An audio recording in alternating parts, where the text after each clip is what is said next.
A Winterport man who attacked the man convicted of killing his sister will not be prosecuted.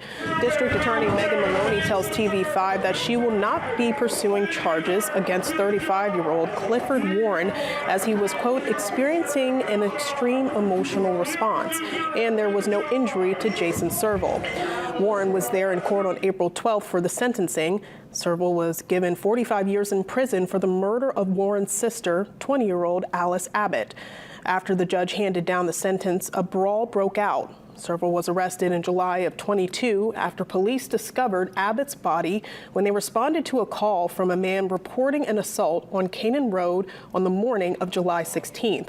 We reached out to Serval's attorney, Jeremy Pratt, for comment on Maloney's decision. He says he is, quote, baffled and disappointed by her decision. Serval is serving his sentence at the Maine State Prison. His earliest possible release is 2061.